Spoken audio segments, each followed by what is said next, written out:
और हमारे यहाँ इस्तीफा क्या, हम तो अपनी जिम्मेवारी और अपनी जवाबदेही का निर्वहन किए हैं। जो लोग जवाबदेही और जिम्मेवारी का निर्वहन नहीं किए हैं, इस्तीफा उनसे लिया गया है। बाबूलाल मरांडी जी से लेकर के अर्जुन मुंडा जी से लेकर रघुवर दास, तमाम लोग कटघरे में आ जाए। और जो व्यक्ति इस राज्य का प्रथम मुख्यमंत्री रहा हो, जो व्यक्ति इस राज्य का प्रतिपक्ष का नेता रहा हो, और उस व्यक्ति को अगर अपने ही राज्य की जांच एजेंसियों पर भरोसा नहीं, तो हमें भी मोदी की सीबीआई पे भरोसा नहीं। जांच सीआईडी करेगी।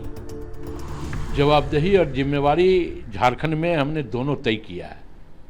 जवाबदेही भी तय किया और जिम्मेवारी भी लिया है, और यह उसी का परिणाम है कि हमने जेपीएससी के अध्यक्ष का इस्तीफा भी लिया, 7 लोगों की गिरफ्तारी भी सुनिश्चित की, सीआईडी की जांच भी चल रही है, और एजेंसियों के ऊपर भी हमने कार्रवाई करने का काम किया है।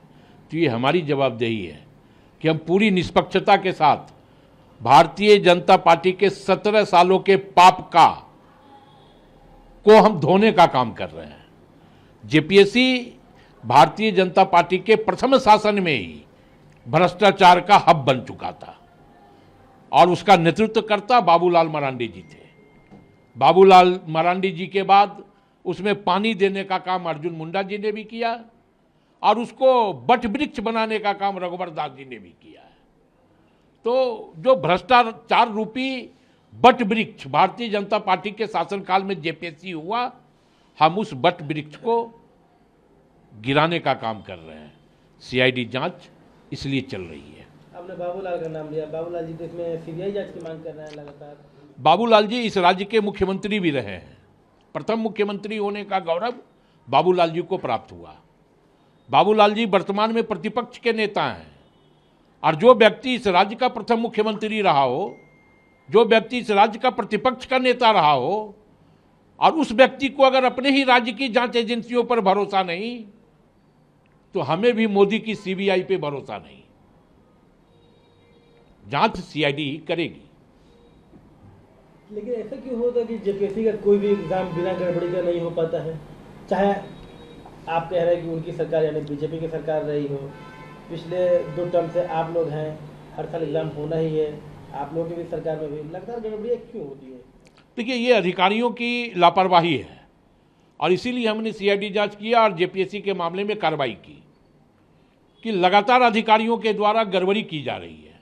तो हमने संज्ञान में लिया है इसको, और हमने संज्ञान में लेकर सीआईडी की जांच करवाई, अध्यक्ष का इस्तीफा लिया, दोषी अधिकारियों को की गिरफ्तारी भी सुनिश्चित की, और एजेंसियों के ऊपर भी हमने शिकंजा कसा है। जिस तरह से दिल्ली में सेंट्रल लेवल पर विभागीय मंत्री का इस्तीफा मांगा जा रहा था, इस्तीफा हुआ, मांग तो यहाँ भी बढ़ रही है कि विभागीय मंत्री इस्तीफा दें।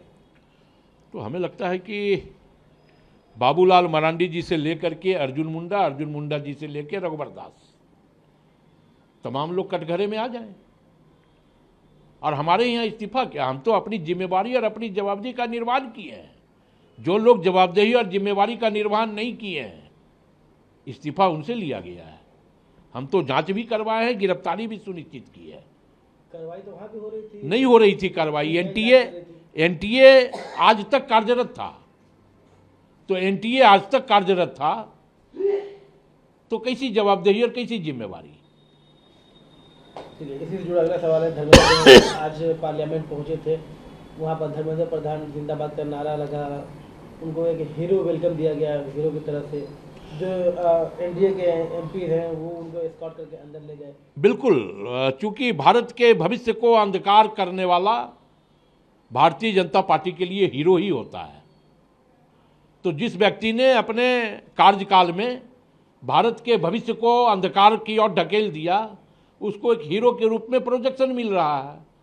ये काम कोई नया नहीं हो रहा है। भारतीय जनता पार्टी तो देश के प्रधानमंत्री को भी मर्यादा पुरुषोत्तम भगवान राम से बड़ा समझ लिए हैं कि जो राम को लाए हैं, मतलब ऐसा लगा कि मोदी जी ही राम को लेकर के आए हैं। मोदी जी नहीं आते तो भगवान राम नहीं आते। तो ये प्रोजेक्शन तो भारतीय जनता पार्टी का लगातार चलते रहता है। भ्रष्टाचारियों के लिए, बलात्कारियों के लिए, पेपर लीक करवाने वाले लोगों के लिए तो भारतीय जनता पार्टी के नज़रों में हीरो ही है ये लोग। कुलदीप सेंगरा भी हीरो है। प्रभातखबर.com, विश्वास वही, रफ्तार नहीं।